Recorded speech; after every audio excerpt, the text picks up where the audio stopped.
All right, then what I did, get this out of the way. Oh, there it is. Cover up your extra fondant. Be sorry. This stuff's already hard. While they were still dried flat, I actually took my food marker, my black food marker, and I drew on it. Well, this one I forgot to do that. Well, but I can draw on it while it's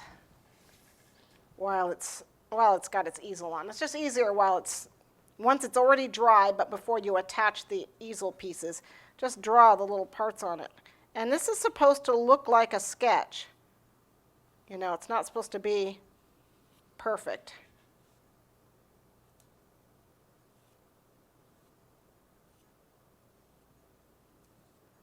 Okay. So I just kind of drew sort of what I thought it looked like. Very quick drawing. Obviously, I am not an artist. Not even close. Oh, you're doing great. Yeah. I'm just going to kind of fudge it around here. So you're just looking at the... I'm just looking at the picture and you just draw. Kind of, it's got a lot of X's with lines through it. You know, and then same, you know, up here. Be very careful when you draw up here. You know, we definitely don't want to be breaking it. That would be bad. That would be bad. And when I transported this cake, I'll tell you that I actually, you know, left the tower off and then just put it on when I got where I was going. Okay, so you're just going to finish drawing this. I'm not going to finish it here. I should be bored to tears. I'll finish it later before I put it on. But you get that we just finished drawing it up, okay? So let's get on to those hearts. Good. Okay, and I'll finish that in a little bit. We'll get it on our cake. It's just going to sit on there like that. Let's go to our hearts. Here's my gelatin. I have a tablespoon of water in here. And I actually need 2. So 2 tablespoons water to 1 tablespoon gelatin. Okay, well, that's what this is for. Dry it off. Would you recommend making 2 even Eiffel Towers just in case Sure. one of them would break? Sure, but I like to live dangerously, so I only do one. See, that's that rebel thing again. Yeah. Don't know that by now. Okay, so I don't do a whole tablespoon. I don't really care.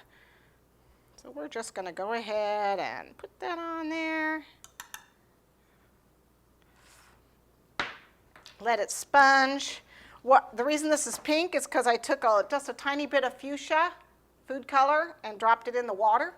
Okay. I like to have the water colored before I put in my gelatin. It's just a lot easier that way. Do that. We need to let that sponge just for a second. Meanwhile, I will go ahead and find my mold over here. I've got a couple heart molds here. Use whatever size you want. Where did you get those? I got them at our local cake shop. Okay. These are they CK molds? Oh, this is Candy Concepts. I know CK has heart molds too, though. CK would be And this is Country Kitchen? No, CK's Country Kitchen, right? And I know they have heart molds. Yeah. So just any heart. A lot of people do. A lot of people have heart molds.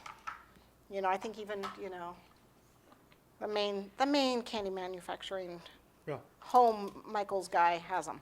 Yeah, and if you can't find them, just go to Tammy's house. Just go to go to my house and borrow them. Yeah, Contact Linda Bills that do with icing because that's where I got them. Good. Okay, so we're sponged. 10 seconds in the microwave. So that was a good tip about the color. You like to do the color the water first? Absolutely, color the water there you go. first. Nice tip, thank you. If I'm going to color it, I color the water first. That's the best way to go. Okay, so there's a little bit of extra gooey guy, so we just pull that out. If there's any extra gooey guy that didn't dissolve. And I use a toothpick to stir it. That way I don't get so many bubbles in it. If I use a spoon, I'm getting all sorts of air in it. So Just do it that way. And then all I do is I'm going to pour it in. Okay, let it congeal a little bit, and then pour it back out. And I use the paintbrush to clean off the mold. And that microwave was on high for about 10 10 seconds? seconds. Yeah, it only takes 10 seconds. And if this starts to get firm up, starts to congeal while you are working, 5 seconds after that.